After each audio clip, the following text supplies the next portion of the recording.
kasih. Salam sejahtera dan selamat datang ke podcast Bual Nusantara. Pada kali ini saya akan berbual bersama Al-Mustaqim Mahmud Radi. Beliau merupakan seorang pemikir isu-isu kebudayaan dan keagamaan di Malaysia. Sekarang beliau juga merupakan seorang penulis, penterjemah dan penyunting yang kini menetap di Kuala Lumpur. Mustaqim telah menerbitkan lebih daripada 30 buah buku terjemahan. Antara buku terawal yang beliau terjemahkan adalah buku karya George Orwell yang diterbitkan sebagai Politik Kandang. Antara terjemahan terkini beliau termasuklah buku Muhammad, Riwayat Hidup daripada sumber terawal karya Martin Lings, Amir Abdul Kadir, Sang Pendamai, Wali dan Pahlawan karya Ahmad Bayurdin. Dan ada buku yang beliau terjemahkan juga, iaitu buku Isu Semasa dan dalam Risalah Konsep Kebebasan dan Agama yang pernah diharamkan oleh Kementerian Dalam Negeri pada tahun 2017. Dan buat masa ini beliau sedang menterjemahkan puisi-puisi T.S. Eliot dan Nikola Madzirov. Dan beliau juga merupakan ketua penyunting di Institut Buku Darul Ehsan, sebuah badan penterjemahan dan penerbitan yang berpangkalan di Selangor. Selamat datang ke Bual Nusantara. Ya, terima kasih.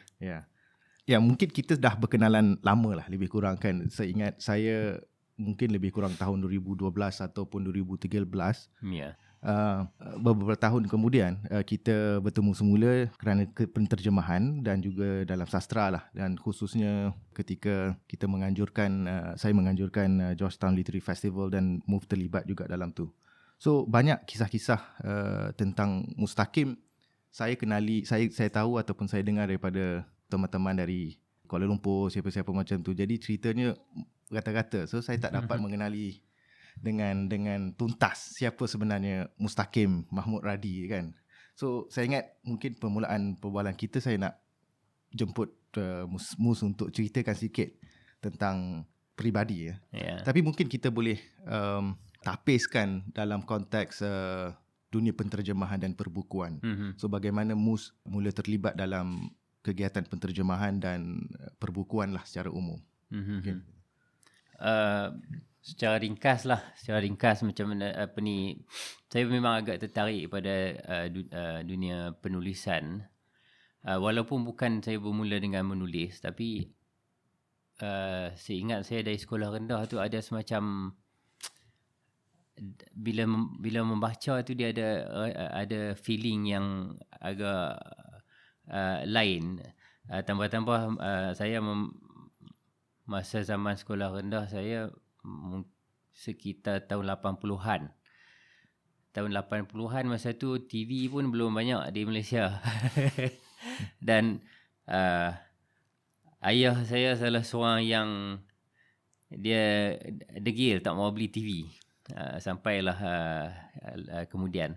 Jadi waktu tu tak ada benda lain di rumah yang boleh saya buat melainkan membaca. Tapi waktu membaca tu juga saya rasa macam ada daya membaca tu jadi ada daya tarikan yang kuat. Dan sebahagian daripada zaman kecil saya tu saya habiskan di Langkawi. Sewaktu zaman Langkawi ni belum ada elektrik. Jadi waktu cerah cuma waktu siang. Sebab waktu malam nanti dia akan pakai pelita pam tu, pelita minyak. Jadi waktu siang tu sebab tak ada TV dan sebagainya, ada radio yang mak saudara saya conquer, radio pakai bateri 4 segi besar tu. Jadi masa saya banyak dihabiskan dengan membaca, dan memang membaca tu dia ada satu macam perasaan yang dia membahagiakan, tapi juga dia menyedut kita masuk ke dalam satu dunia yang kita tak boleh kita tak mampu nak jelaskan. Dan masa tu apatah lagi kita tak faham, kita cuma tenggelam dalam dunia membaca. Jadi membaca, kalau saya masa tu buku-buku arwah datuk saya lah. Dia buku-buku macam, sebab dia guru sekolah dulu, jadi buku macam Enid Blyton yang bahasa Melayu. Edisi bahasa Melayu Enid Blyton. Kemudian buku-buku sastra Melayu lama macam Hikayat Merung Mahawangsa, Hikayat Pandawa Lima, Lembing Awang Pulang ke Dayang. Jadi sastra-sastra lama. Selain pada majalah Gila-Gila dan Geli Hati. Jadi even majalah Gila-Gila tu pun yang menghiburkan tu, kartun tu memang menghiburkan, tapi ada satu feel lain bila kita membaca yang bahagian yang macam kolom. Tak ingat masa tu Profesor Serbatau dan sebagainya. Jadi memang minat membaca tu tak pasti macam mana, tapi memang ada satu feel. Dan kemudian di peringkat sekolah menengah membaca karya Pak Samad Ihsan Said. Itu sangat banyak mempengaruhi saya dari segi bahasa ni rupanya dia boleh daripada lain, berbeza daripada yang kita guna dalam percakapan, berbeza dalam buku yang kita baca dalam buku sekolah, berbeza jadi dia ada satu bentuk lain, dalam bentuk sastra yang boleh dilenturkan macam mana yang Pak Samad buat. Itu yang jadi saya tertarik. So maksudnya bahasa bukan sekadar alat komunikasi. Mungkin pada waktu tu dia masih alat komunikasi, tapi juga bukan setakat komunikasi yang melibatkan antara si A dan si B, tapi juga untuk mengungkapkan, untuk ekspres satu perasaan, satu suasana dan sebagainya. Jadi dan juga sebab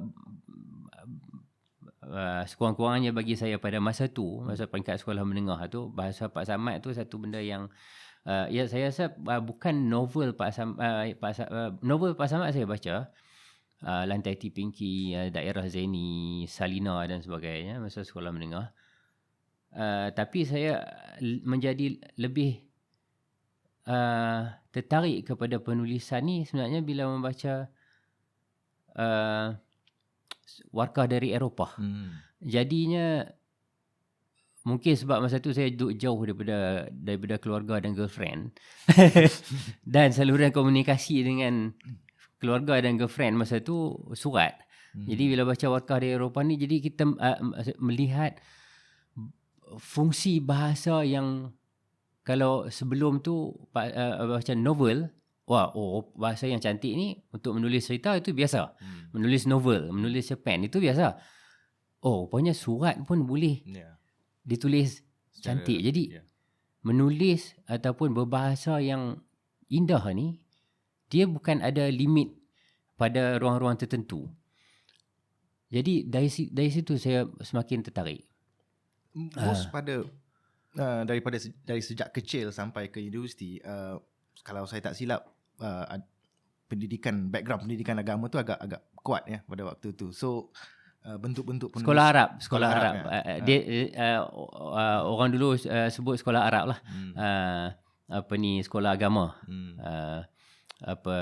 Mungkin sebab sekolah agama macam Maktab Mahmud yang saya dulu sekolah Maktab Mahmud. Dulu Maktab Mahmud ni gunakan bahasa Arab sebagai bahasa pengantar. Tapi zaman saya dah guna bahasa Melayu. Tapi masih rujukan buku-buku teks masih dalam bahasa Arab.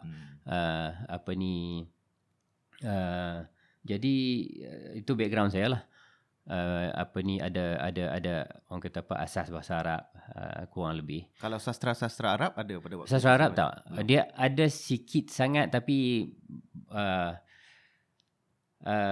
lebih kurang macam sama ada budak terlampau bebal untuk tangkap sastra Arab ataupun guru tak cukup kuat untuk promote sastra Arab. Jadi dan komponen yang ada melibatkan sastra Arab tu terlampau sikit lah. Dan kemudian macam hadis, Quran dan sebagainya, dia sisi sastra dia tu dia tak pernah sebut pun. Contohnya kan, kecuali dalam bentuk masa pelajaran tu mungkinlah ada ada sentuh sikit pasal keindahan bahasa Quran dan sebagainya. Tapi secara sambil lalu macam itulah dan tak ada bagi perhatian sangat. Ada subjek karangan, misalnya karangan bahasa Arab.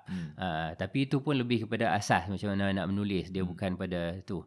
Yang saya rasa sayang sebab kita akan lebih terdorong untuk menulis bila kita tahu kata kegiatan tu satu kegiatan yang menyeronokkan. Jadi mesti kita tunjuk dia punya sisi cantik dia tu untuk kita tertarik. Tapi bila jadi mechanical, jadi kita jadi tak berminat. Jadi itulah lebih kurang itu. Kemudian ada satu lagi bentuk penulisan yang bersifat budaya, kebudayaan, intelektual, kemasyarakatan. Yang saya banyak terpengaruh dengan arwah Ustaz Dr. Siddiq Fadil. Itu masa saya ingat masa saya darjah 4 atau darjah 3, darjah 4 macam tu, dalam tahun 83, 84, 85 macam tu. Sekali lagi sebab balik rumah dah tak ada TV, tak ada radio, apa pun tak ada, jadi baca Risalah Abim. Jadi tulisan Dr. Siddiq Fadil berlainan daripada tulisan orang lain dalam tu. Itu yang paling menarik. Macam ni tulis kan. Tak faham tapi kita jadi macam intrik lah. Kita jadi macam hanya sekadar walaupun tak faham tapi bila membaca dan kita memahami ataupun cuba tengok kelebihan-kelebihan bahasa. Bentuk-bentuk lain bahasa. Itu saya jadi tertarik pada bahasa yang digunakan untuk mengungkapkan soal kemasyarakatan, soal kebudayaan, soal keagamaan. Dalam gaya yang Siddiq Fadil dia memang agak berbeza daripada ni. Kalau selain daripada tu, mungkin masa tu saya tak cukup pandai untuk tangkap ataupun mungkin masa tu saya tak sempat baca aku macam karya Hamka. Saya percaya kalau karya Hamka ni pun bahasa dia cantik. Jadi kalau tu lebih kepada macam Siddiq Fadil. Tapi kalau betul-betul menulis bila? Maksudnya menulis bukan menulis tugasan di kelas bilik darjah, tapi menulis kerana kamu sendiri nak menulis. So mungkin ada ingat-ingat bentuk apa? Puisi ataupun sajak. Sajak. Itu pada waktu masa di sekolah. Masa universiti malas belajar. Jadi buat majalah. Ialah kita dari satu segi kita nak isi masa, jadi nampak ada benda yang menarik masa tu, buat saya cuba untuk buat macam satu majalah lah. Jadi kumpul tulisan kawan-kawan. Jadi di situ saya tulis sajak dan itu bukan sajak yang digunakan juga, tulis sajak yang digunakan untuk juga untuk isi masa lapang student. Kami ni duduk di Jordan tapi bukan di bandar macam KL. Saya duduk di kampung. Kampung tu saya generasi kedua student Melayu yang ada di kampung tu. Baru generasi kedua. Generasi pertama 20 orang lebih. Masuk generasi saya tak sampai dalam 100 orang lebih sikit kot. Jadi kami ni Melayu di kampung Arab yang agak jauh daripada Aman. Jadi kita buat aktiviti lah untuk isi masa rindu Malaysia. Jadi buat event yang ada nyanyian, ada teater, ada baca sajak dalam bahasa Melayu. Rindu untuk melipaskan kerinduan. Ya, sebenarnya nak rindu dekat Malaysia. Rindu dekat Malaysia kita lepaskan dengan bunyi-bunyi Melayu. Dengan baju Melayu, makanan Melayu. Saya tulis sajak untuk kawan baca ataupun saya sendiri baca untuk isi event tu lah yang kita organize tu. Ada orang kampung terlibat juga dalam tak. Ini student Malaysia aja. Student Malaysia. Kadang-kadang tu kita buat hujung minggu setakat untuk kawan-kawan yang duduk dekat rumah yang satu kepala, yang kebanyakannya kalau katakan geng-geng PAS ni mungkin dia akan organise nasyid ke, dia buat pengajian ke, buat ceramah politik ke apa ke. Jadi kami ni geng-geng yang agak orang kata nakal ni, dia tak maulah kita buat aktiviti lain. Jadi kawan-kawan yang mana yang minat tu dia akan attend lah. Kat situ saya mula menulis sajak lah. Kemudian bila bermulanya kegiatan penterjemahan? Penterjemahan masa tu belum. Saya cuma setelah balik ke Malaysia masa tu reformasi. Saya tak ada kerja. Kebetulan masa tu Berita Keadilan ada kosong. Masa tu berita keadilan antara yang aktif selain pada Harakah kan. Jadi PAS ada Harakah, PKR ada, Parti Keadilan ada, Berita Keadilan masa tu. Rustam Sani salah seorang editor dia. Arwah. Jadi masa tu ketua editor Berita Keadilan masa tu Pak Khalid Jaafar, dan Datuk Khalid Jaafar, dia minta seorang kawan saya untuk terjemah. Kemudian kawan saya ni pula dia nervous sikit, dia minta tolong saya untuk edit. Jadi kat situ untuk tolong terjemah. Jadi kat situ mula terjemah. Tapi bila dia tunjuk dekat editor kata ada kosong, panggil kawan. Jadi tu saya pergi start Berita Keadilan. So Mus bermula dengan menterjemahkan lebih kurang laporan-laporan lebih kurang macam berita macam tu lah. Sebab Pak Khalid ni dia ada gila dia sikit. Jadi dia menterjemah rencana dan berita daripada negara Arab. Yang berbeza kalau macam saya duduk di negara Arab dulu, saya nak kata kami tak berani, tapi saya kalau tengok kawan-kawan pun tak nampak seorang pun pernah baca paper Arab. Okay. Semua berita dari Malaysia tapi internet tak ada lagi pada waktu tu kan? Tak ada, internet tak ada. Internet tak ada, handphone tak ada masa tu. Zaman tu. Saya fikir bentuk macam mana berita dibaca. Ni susah juga bila kita cerita ni, dia sebenarnya satu dunia yang berbeza. Telefon tak ada, handphone tak ada.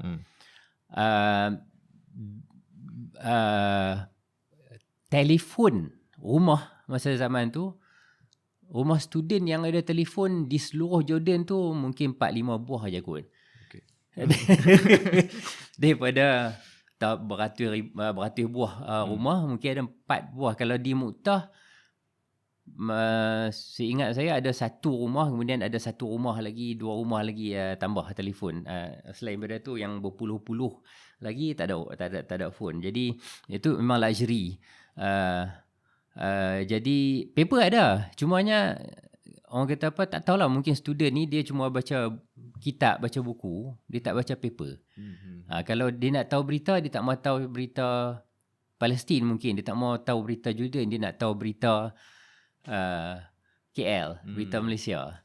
Jadi seingat saya tak ingat, tak ada dalam ingatan saya ada student yang pernah bawa paper ke sana sini. Jadi pada waktu tu bukan di Malaysia, yang politik di Malaysia tu ini tahun bila Mus? 90-an, awal pertengahan 90-an lah. 90 saya di sana 93 sampai 2000 ya. Ya, macam pada waktu itu kan ingat reformasi lah kan, lebih kurang. Ya, reformasi. Mungkin sebab itu orang lebih berminat untuk mendengar berita-berita. Tak, even sebelum tu pun, dan student di Jordan ni dia lebih kurang macam student di Mesir juga, majority PAS. Jadi student PAS ni dia nak tahulah perkembangan di Malaysia sebab dia pembangkang kan. Jadi dia nak tahu perkembangan di Malaysia. Dan yang sebahagian yang lain mungkin lebih pada nak apa saja pasal Malaysia nak tahu sebab rindu. Kan. So saya kira aktivisme yang Mus lakukan setelah Mus pulang dari Jordan dan tiba di Malaysia dan terlibat dalam menyunting akhbar, saya ingat aktivisme sangat memainkan peranan penting dalam membentuk gaya penterjemahan ataupun bentuk atau topik-topik buku-buku yang Mus terjemahkan kemudian lah, dengan background Mus sebagai dalam pendidikan agama, kemudian involve dalam politik juga macam tu. Dia sebenarnya dia lebih pada ialah satu, bahan pembacaan tu ada sikit sebanyak mempengaruhi, tapi juga kemudian kalau kita minat kita sikit-sikit tu pun bila ada orang push dia akan jadi lebih berkembang lah. Jadi macam saya sebut tadi di Berita Keadilan, Pak Khalid minta saya untuk menterjemah berita-berita tentang tentang isu Palestin Israel. Israel-Palestin. Tapi berbeza daripada isu pendekatan Harakah contohnya yang sentiasa pro Israel, berita Harakah yang pro Israel. Pro Palestin. Berita Keadilan masa tu lebih berminat kepada untuk faham apa isu dia. Tanpa tanpa buat keputusan, bukan tanpa buat keputusan dulu, tapi tanpa tolak ke tepi dulu soal sentimen kita pro Palestin, anti Israel dan sebagainya, tapi nak faham, orang mesti faham dulu apa maksud right of returns. Perjanjian tahun ni apa isi dia, sebab macam mana Palestin boleh terbantu, apa perjanjian tu. Jadi benda yang bentuk artikel yang macam tu yang kita terjemah. Jadi kemudian itu sebab berita keadilan kan. Masa tu lebih kepada artikel dari bahasa Arab dan bahasa Inggeris lah.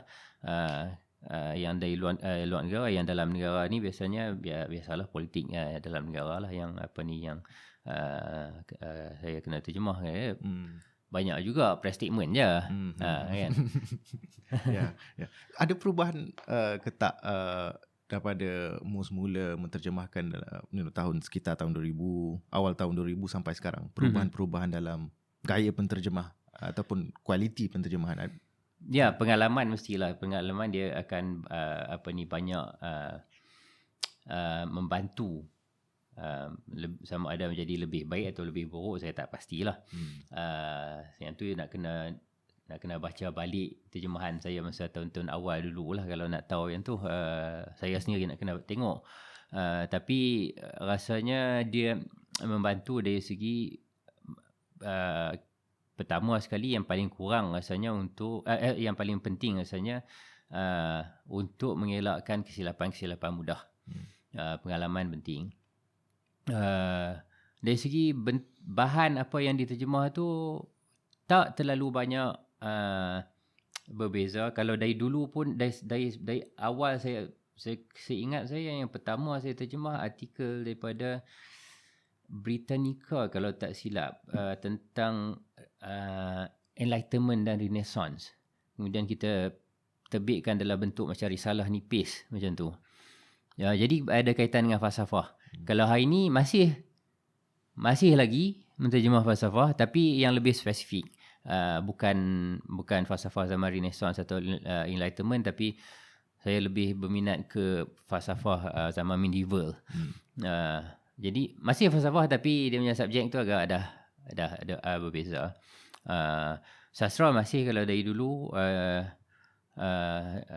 sampai hari ni masih sastra, tapi cumanya yang tu yang paling sikit lah saya buat. Okay, so perjalanan penterjemahanmu saya kira sangat panjang lah, dan buku yang dah diterjemahkan pun lebih mungkin daripada 30, dan perkembangan terbaru walaupun sudah terjadi dalam 2-3 tahun lepas, iaitu Mus antara orang yang terlibat sama dalam menubuhkan inisiatif buku Darul Ehsan, IBDE. Apakah dorongan-dorongan yang ada sehingga terwujudnya pertubuhan itu ataupun IBDE lah? Pertama sekali masa tu saya teruk, tak ada duit, tak ada kerja. Kawan paksa untuk buat dengan dia projek penterjemahan. Masa tu kita propose, sebenarnya masa tu di bawah Datuk Seri Azmin Ali, Menteri Besar Selangor, dia umum peruntukan untuk penterjemahan di Selangor. Dia umum. Negeri-negeri lain tak ada lagi? Tak ada. Masa tu tak. Sampai hari ni pun belum ada negeri lain. Jadi dia umum. Bila dia umum tu, kami dapat tahu kata ada satu pihak yang akan manage fund tu dan akan jalankan kerja tu. Tapi bila dah selepas setahun kalau tak silap, tak ada berita. Jadi kami kawan saya, dia buat satu proposal, apply. Proposal bentangkan macam mana benda ni boleh dijalankan, dan minta supaya minta untuk untuk jalankan projek itu.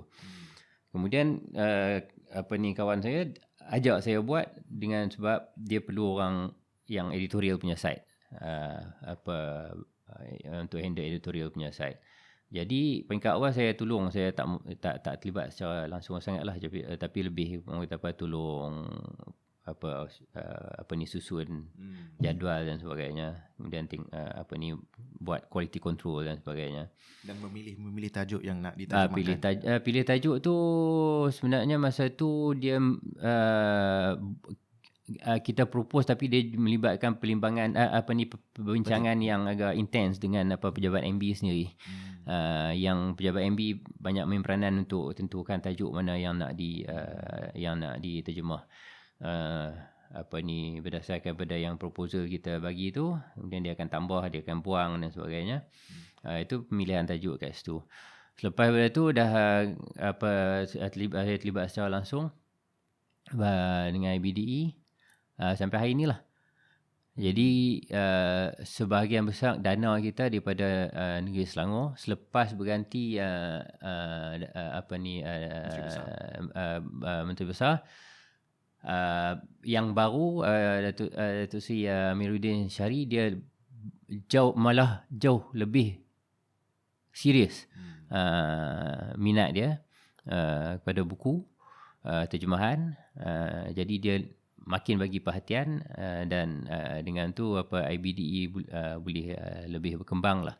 Dia tak ada tambah funding dan sebagainya, tapi dengan sebab perhatian yang dia bagi tu, kita jadi encourage, kita jadi ada rasa terdorong untuk buat lebih banyak benda dengan guna guna kita punya sumber kita untuk buat lebih banyak aktiviti. Jadi dengan sebab tu sejak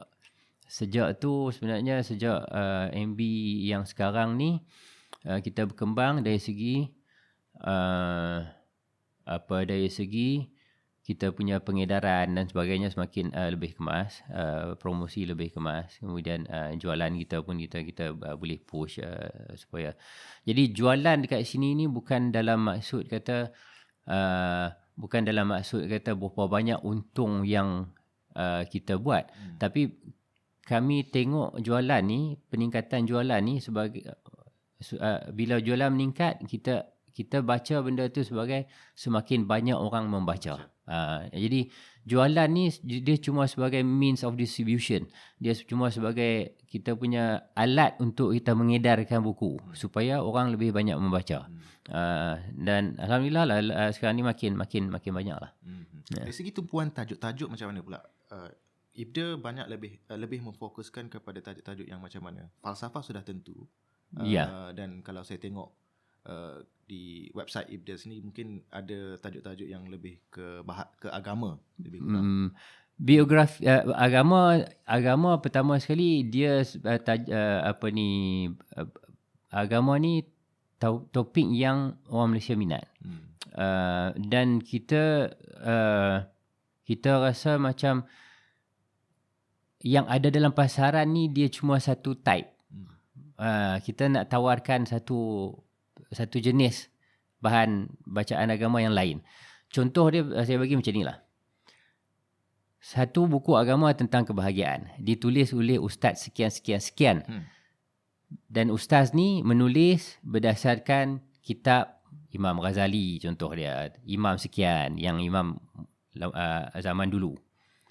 Kita punya pendekatan, kita tak pakai ustaz ni. Kita yang dia sebut Imam Ghazali tu, kita buat buku Imam Ghazali, ambil baca sendiri. Sumber asal dia. Jadi kita lebih ke situ. Jadi fokus kita tu bukan agama sebenarnya, tapi untuk menterjemahkan primary source. Untuk menterjemahkan sumber asal. Itu kita punya tidak kira aliran agama lah, maksudnya teks-teks yang penting diterjemahkan. Ahli sunnah lah, Syiah kita tak buat. Jadi dan lebih kepada, boleh katakan lebih kepada tasawuf. Kalau ada fiqh dan usul fiqh pun lebih kepada orang kata untuk mempercantikkan amalan, lebih kurang macam tu lah. Tapi itu sebab fokus kita pada Imam Ghazali. Sebenarnya sampai hari ni kita masih fokus pada Imam Ghazali. Kita punya plan sekarang ni untuk terjemah Ihya Ulumuddin, satu set lengkap Ihya Ulumuddin. masih pada Imam Ghazali, dan mungkin nanti kita akan dalam perancangan sebenarnya untuk kita mula pelan-pelan beralih kepada Imam Fakhruddin Ar-Razi. Jadi itu dalam kita punya perancangan lah. Itu agama. Kemudian yang selain daripada tu banyak biografi, sebab kita rasa nampak macam dalam masyarakat yang belum biasa membaca bacaan berat, ini nak kata andaian pun ya juga, tapi berdasarkan kepada angka jualan buku IBDE dan syarikat-syarikat lain. Kalau tajuk berat tu, dia memang susah nak jalan. Jadi salah satu cara untuk membiasakan masyarakat dengan karya yang agak heavy, yang agak berat, adalah baca biografi. Sebab biografi ni dia bercerita, tapi dalam tu dia ada banyak perbincangan yang agak serius. Jadi kita juga bagi tumpuan dekat biografi. Kemudian juga orang kata apa, biografi tu kita bagi tumpu pada tokoh-tokoh yang kita semacam kita sepenting lah, penting bagi masyarakat, dan juga tokoh yang penting bagi masyarakat dan masyarakat nak baca, tapi juga tokoh yang kita rasa tokoh ni penting untuk masyarakat tapi masyarakat belum kenal. Jadi itu pun kita introduce. Kalau ikutkan pengalaman yang berlaku, misalnya tahun 2017 di mana buku Mus dah pernah di ban kan, dan saya buat sedikit research pasal buku-buku yang di ban di Malaysia lah, dan kebanyakan buku yang diharamkan oleh KDN ni banyak berkaitan dengan agama, ada unsur-unsur agama lah sikit kan, dengan tajuknya macam tu. Adakah Mus rasa kita masih menghadapi masalah yang sama, iaitu ada tekanan daripada pemerintah juga? Sebab saya cuba kaitkan dengan topik-topik yang diterjemahkan IBDA. Adakah IBDA misalnya pernah berhadapan dengan intimidation daripada KDN, ataupun ada masih menghadapi masalah-masalah itu tak? Setakat ni IBDE belum pernah lah berdepan dengan gangguan, tapi boleh katakan mungkin sebab kita tak macam dulu. Saya dah tak cenderung kepada bahan bacaan yang agak kontroversial. Kita dah tak saya dah tak cenderung ke situ. Jadi setakat ni belum belum ada pihak yang ganggu lah. Belum ada pihak yang bagi tekanan apa-apa lah. Kalau dulu tu macam buku-buku ini yang syarikat lain yang saya terlibat, yang diharamkan dan sebagainya tu, mungkin yang tu sebenarnya lebih kepada reaksi kita pada keadaan tertentu, dan kebetulan masa tu ada masalah politik yang kita dikambing hitamkan. Jadi benda yang macam tu lah.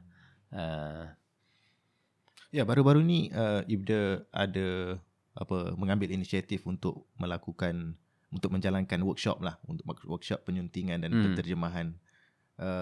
Saya tertanya-tanya juga kenapa IBDA mula sekurang-kurangnya melatih penterjemah baru atau penterjemah sedia ada dan penyunting sedia ada. Saya tak tahu kenapa niat sebenar IBDA untuk mengadakan program-program sedemikian. Kita dah bergerak selama lebih kurang 6 tahun kalau tak silap, dan setakat ni kita tengok dalam pengalaman IBDE masih kita masih belum dapat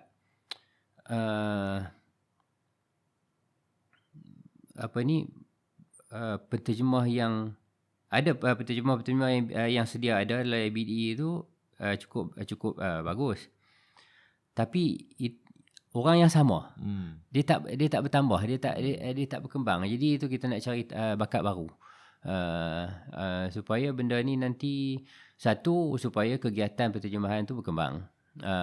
Betul, dana kita terhad, tapi saya tengok dah mula nampak beberapa banyak orang yang suka menterjemah dan dia tak peduli, dia menterjemah tu bukan sumber cari makan, tapi dia punya passion. Dia punya minat dia. Jadi dia nak menterjemah. Jadi kita buka peluang tu.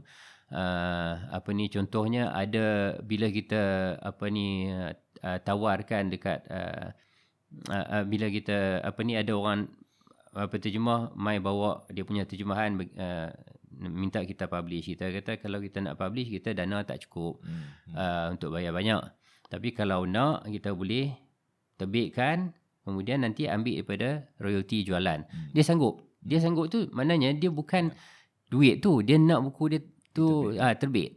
Dia minat dia pada terjemahan tu. Jadi baik kita rasa kena kembangkan. Mungkin banyak lagi orang yang berminat untuk terjemah. Jadi kita kena kembangkan. Saya rasa ini masalah yang bukan sekadar dihadapi oleh IBDA, tapi dihadapi juga oleh dunia penterjemahan di Malaysia secara keseluruhan lah. Mungkin tidak terlalu dari segi jumlah penterjemah yang ada tu mungkin tidak menjadi terlalu masalah yang terlalu besar, tetapi kualiti penterjemah juga kan? Yang itu selalu dihadapi. Dan saya juga merasakan bahawa dana sudah tak menjadi masalah yang besar. Dari dulu mungkin untuk orang seperti mu sendiri memilih untuk full time menterjemah itu satu perkara yang agak sukar pada waktu itu kan, sebab penting pada waktu, dan penerbit juga mungkin tak ramai, tak banyak kan pada waktu tu untuk menterjemahkan karya-karya penterjemahan. Tapi sekarang kalau kita tengok dah banyak penerbit baru yang independen yang menterjemahkan lah, dan menterjemah dan menerbitkan, dan bentuk-bentuk untuk mendanai kerja-kerja penterjemahan pun pelbagai. Mungkin ada yang salah satunya orang buat crowdfund misalnya, ataupun pre-order mungkin kan. Jadi terjemah, publish dulu, terjemah, lepas tu ambil order dan print lebih kurang. So untuk menerbitkan terjemahan tu saya ingat sekarang dah semakin senang lah lebih kurang. Cuma masalah yang bagi pendapat saya ingat antara yang penting itu kualiti penterjemahan jugalah, kualiti. Dia sebab perkembangan buku terjemahan sekarang ni memang kita nampak memberangsangkan, tapi dia double edge sword. Dia boleh makan diri sebenarnya. Bila kita tiba-tiba berkembang dengan terlampau cepat, kualiti tak bagus, pembaca dia pegang sekali, dia baca tak sedap, dia akan itu last lah. Dia tak akan percaya lagi dah pada karya terjemahan. Jadi saya rasa kena kita nak kena ambil kira juga pengalaman dulu. Dulu DBP pernah aktif menterjemah kemudian ada ITBM. Jadi kita kena ambil kira pengalaman dulu. Bila ada funding, apa yang kita boleh buat. Tapi dalam masa yang sama kita bersedia untuk waktu yang tak ada funding, dan pada masa yang sama kita kena cari jalan untuk kuatkan penterjemah. Untuk kuatkan penterjemah, untuk latih penterjemah. Proses-proses yang ada di IBDA, macam mana IBDA, apakah amalan yang dilakukan oleh IBDA dalam proses menerbitkan buku penterjemahan? So biasanya akan kita bagi pada topik kepada penterjemah menerbitkan, dan kemudian ada mungkin meeting ataupun editing. So proses-prosesnya macam mana? Proses dia panjang lah. Biasanya terjemahan, kemudian editor akan semak, kemudian ketua editor pun akan semak, kemudian proses revise lagi. Selepas ketua editor semak, proses untuk copyright, copy editing, kemudian selepas copy editing tu layout, selepas layout proofread, kemudian proofread lagi, proofread sampai 2-3 kali kadang-kadang. Itu proses dia lah. Tapi dari segi penterjemahan punya proses pun agak panjang sebab ada editor buku tu akan baca, akan buat pembetulan. Kemudian saya sendiri akan tengok. Hampir semua buku IBDE ketua editor akan tengok, walaupun bukan semua lah, tapi hampir agak banyak lah yang saya terpaksa tengok setiap satu tu. So setiap buku akan ada editor sendiri untuk. Setiap buku ada seorang editor. Dan editor tu mesti at least berpengetahuan tentang topik-topik buku tersebut. Tak semestinya, sebab kita buat masa ni tumpuan IBDE untuk cari editor yang kuat dari segi bahasa je dulu. Bukan dari segi penguasaan topik. Dari segi bahasa dulu, sebab yang paling penting sekarang ni bagi IBDE, kita nak buku kita lancar dibaca. Lancar dibaca. Sebab dan biasanya kalau editor ni dia akan boleh detect lah kalau ada nampak salah. Dan bagusnya kalau setakat ni bukan nak puji IBDE, sebab proofreader ni kita ambil external, kita ambil freelancer. Jadi bagusnya kita punya proofreader ni kadang-kadang dia nampak rasa macam salah ni tahun ni pun dia akan tolong kita untuk alert kita. Kadang-kadang dia rasa macam ni salah fakta, dia akan alert kita walaupun tu bukan kerja proofreader kan. Itu alhamdulillah lah. Saya nak tanya soalan, mungkin kita berundur sedikit saja, iaitu tentang matlamat dalam menterjemah. Kalau kita tengok untuk bagi syarikat penterjemahan, mungkin matlamat dia mungkin tidak terjadi kepada Ibn, mungkin syarikat-syarikat penterjemahan yang lain, iaitu keuntungan lah lebih penting. Maksudnya dana bukan keuntungan tu bukan bermaksud satu-satunya matlamat, tapi ia penting untuk kita sustainkan syarikat penerbitan lah. Dan ada matlamat lain, iaitu dari penterjemah sendiri. Bagi Mus, ketika menterjemah, so matlamat utama dalam penterjemahan tu apa sebenarnya? Maksudnya kan mungkin kita banyak memilih-milih topik-topik daripada atau buku-buku dari bahasa luar, misalnya khususnya bahasa daripada Arab, dari buku-buku dari Timur Tengah, kemudian masukkan ke dalam bahasa Melayu. Salah satu perkara yang terjadi iaitu kita memindahkan idea-idea. Kalau Mus lebih fokuskan kepada apa? Dia secara luaran kita boleh kata macam kalau saya menterjemah ni untuk memperkayakan korpus bahasa Melayu. Jadi contohnya katakan bahasa Melayu, katakan kita contohlah, ini contoh bukan fakta, kekurangan biografi tokoh dunia katakan. Jadi kita nak menyumbang tambah banyak, ataupun kekurangan tentang karya bahasa Melayu, karya tasawuf dalam bahasa Melayu. Tapi tasawuf tulisan penulis kontemporari, bukan tasawuf yang tulisan kitab-kitab kuning ni. Okey, kita tambah dalam bahasa Melayu ada.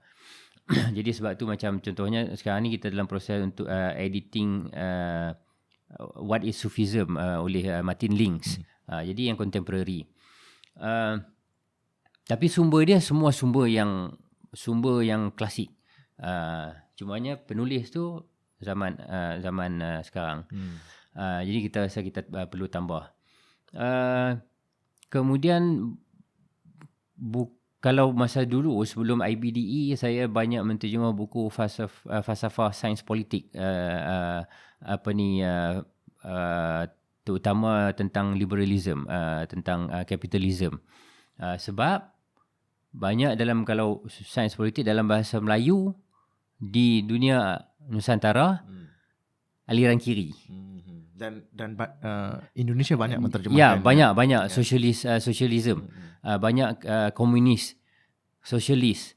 Jadi saya dengan kawan-kawan bawa satu aliran lain, aliran kanan. Yang ni yang pro market. Jadi falsafah yang ke situ. Jadi bagi kami, ya satu sebab kami setuju dengan aliran itu, tapi juga sebab nak memperkayakan khazanah bahasa Melayu. Jadi supaya jangan ada kiri saja, kanan tak ada. Jadi macam tu. Itu, tapi secara peribadi kalau saya, sebab saya punya minat saya lebih kepada bahasa, untuk tengok sejauh mana limit bahasa Melayu untuk mengungkapkan bermacam-macam bidang perbincangan. Jadi contohnya, adakah bahasa Melayu cukup kuat untuk mengungkapkan idea political economy Hayek, Friedrich Hayek sebagai contoh. Kita nak tengok dia cukup kuat ataupun tak. Jadi bila kita kenal dekat mana limit bahasa tu, kita boleh cari jalan untuk tambah kekuatan dia. Jadi itu antara yang secara peribadi itulah saya punya tu. Ya, banyak. Ya, pengalaman saya menterjemahkan sendiri pun kalau khususnya dalam social science, dalam teks-teks sains politik misalnya, banyak konsep yang susah untuk diterjemahkan lah kan. Dan itu agak mencabar juga sebenarnya. Dia memang bagi saya sampai kepada satu kesimpulan yang bagi saya kita tak perlu malu sebagai contoh kalau bahasa Melayu tak mampu menterjemah istilah ataupun mengungkapkan konsep sains, teknologi dan sebagainya. Kita kena saya secara peribadi nampak kekuatan bahasa Melayu ni lebih kepada bidang yang lebih penting daripada sains dan teknologi. Tak membawa lebih banyak duit, tapi lebih penting dalam kehidupan daripada sains dan teknologi. Misalnya dalam bidang kerohanian, dalam bidang keagamaan. Dekat situ sebenarnya cabaran ni bukan sikit. Contohnya untuk menterjemahkan divine divinity, God dengan G kecil, God dengan G besar dan sebagainya, dalam bidang perbincangan yang berbeza, God yang digunakan dalam kajian kebudayaan, God yang digunakan dalam tulisan dalam perbincangan tentang agama. Kemudian dalam perbincangan tentang agama tu pula ada aliran tradisionalis, ada aliran modernis dan aliran jadi semua tu membawa penterjemahan yang berbeza-beza. Istilah dia sama God, tapi terjemahan dia nanti akan berbeza-beza. Konteks yang berbeza. Dalam konteks yang berbeza. Jadi itu yang sebenarnya bahasa Melayu mampu, tapi menuntut komitmen yang lebih tinggi di pihak penterjemah, contohnya sampai untuk menggali etimologi. Ini bahasa ni daripada bahasa Sanskrit, istilah ni daripada Sanskrit kah, daripada Arab kah, kemudian dalam Sanskrit penggunaan dia macam mana sebagai contoh. Jadi semua benda tu yang secara senyap sebenarnya penterjemah menyumbang kepada memperkayakan bahasa Melayu. Tapi itu cabaran besar, sebab itu memang satu benda yang kadang-kadang memang kita, macam saya tak tahu macam mana nak solve masalah-masalah. Tapi itu tugas penting penterjemahan, sebab macam Mus kata tadi, walaupun ilmu sains di alam Melayu misalnya bukan tak ada, tapi saya pernah terbaca ini istilah daripada Prof Syahrir Mak Zain. Dia kata kita ni sains di alam Melayu ni banyak yang dah terfosil, tergelam. Dan apa yang perlu dilakukan sekarang adalah menggali balik istilah-istilah ataupun konsep-konsep ilmu, konsep sains dalam di alam Melayu. Dan saya terfikir mungkin salah satu pintunya adalah melalui penterjemahan, dan bagaimana penterjemahan itu adalah satu bentuk yang paling dekat untuk kita memahami bahasa macam tu. Ataupun memahami sesuatu ilmu melalui penterjemahan. Tapi bagi saya juga, saya rasa kerja-kerja penterjemahan sahaja adalah tidak mencukupi. Kan?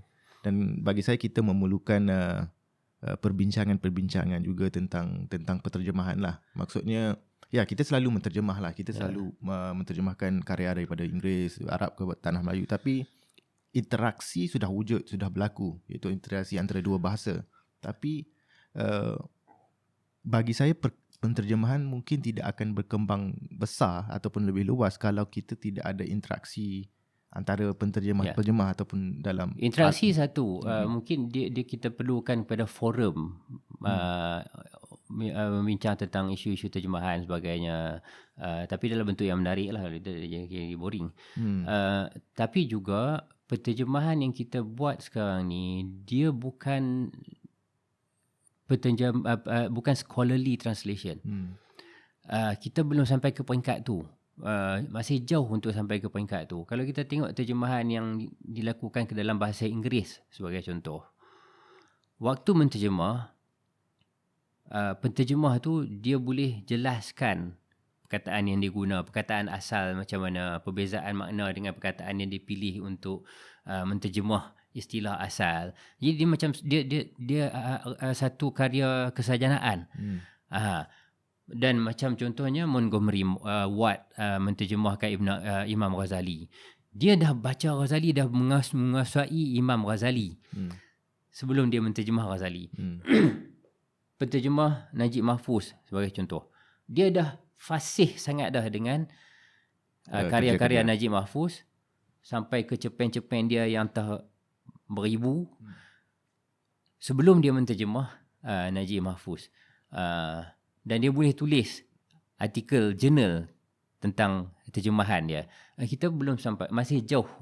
Saya sendiri belum pernah buat yang scholarly translation. Ini yang scholarly translation ni yang akan bantu untuk perkembangan bahasa sebenarnya. Kita ni masih di peringkat macam baru ketuk pintu lah. Ketuk pintu. Ya, sebab saya rasakan kerja terjemahan ni sebenarnya tak pernah selesai. Walaupun kita menterjemahkan satu buku misalnya, kemudian 5 tahun kemudian kita akan kembali kepada buku tu dan mungkin akan menterjemahkan sekali lagi ataupun orang lain akan menterjemahkan walaupun dalam bahasa yang sama. So dia tak akan pernah selesai lah lebih kurang. Tapi kalau kita tengok kan, macam peranan state, peranan kerajaan setakat ni sebagai pihak yang membantu kita untuk ketuk pintu pun cuma ada satu Negeri Selangor. Belum kita cerita siapa yang nak biayai kegiatan penterjemahan yang berbentuk scholarly. Itu lagilah. Jadi dia kerajaan saja tak cukup. Dia kena ada swasta dan sebagainya. Tapi kita tahu universiti sekarang ni bidang humanity struggle, tak ada funding. Yang ada funding banyak bidang engineering, bidang sains, perubatan dan sebagainya. Humanities tak ada. Jadi kita tak boleh nak bercita-cita. So support daripada badan swasta tu penting kot sekarang. Independent translators lah. Mungkin. Okay Mus, pertanyaan saya yang terakhir lah sebelum kita tamatkan perbualan sebab masa kita tak mencukupi. Dalam pertemuan kita sebelum ini, mungkin beberapa bulan yang lepas lah, dan Mus ada menyebutkan bahawa Mus nak macam berehat daripada dunia penterjemahan, dan Mus ada menyebutkan tentang puisi. Saya tidak pasti sama ada menterjemahkan puisi ataupun mungkin menulis puisi. Saya tak tahu apa sebenarnya yang terjadi, apa yang Mus fikirkan lah ketika Mus decide untuk berehat. Saya berehat daripada menterjemah mengikut jadual. Sebab biasanya jadual kita macam ada maksimum 10 bulan. Kita ada time frame kita funding tu kan. Maksimum 10 bulan kena siap kan. Jadi saya nak berehat daripada buat kerja yang macam tu, nak tumpu satu masa saya mungkin masa kita bersembang tu saya nak tumpu kepada menterjemah menterjemah sajak dalam masa lapang kan, menterjemah sajak. Tapi kebelakangan ni saya rasa macam hilang selera pula dengan sajak-sajak moden. Macam hilang selera sikit. So saya nampak ada yang berasa macam lebih tertarik kepada sajak-sajak yang mungkin kita macam mana istilah dia, mungkin klasik sikit, yang lebih traditional sikit. Mungkin lebih kepada spiritual macam saja macam Rumi, Masnawi Rumi dan sebagainya. Jadi mungkin saya nak mula membaca karya-karya yang macam tu dululah daripada menterjemah sajak moden, sebab dia macam hilang selera. Kemudian yang kedua sebab nak tumpu kepada itulah untuk latih penterjemah baru. Kita nak bagi tumpuan tu. Dan kerja editing masih diteruskan lah maksudnya. Mus, terima kasih banyak-banyak kerana waktu yang diluangkan lah, dan kebetulan ada di Penang, kita jemput lah. Sama-sama. Sehingga ketemu lagi Mus. Baik.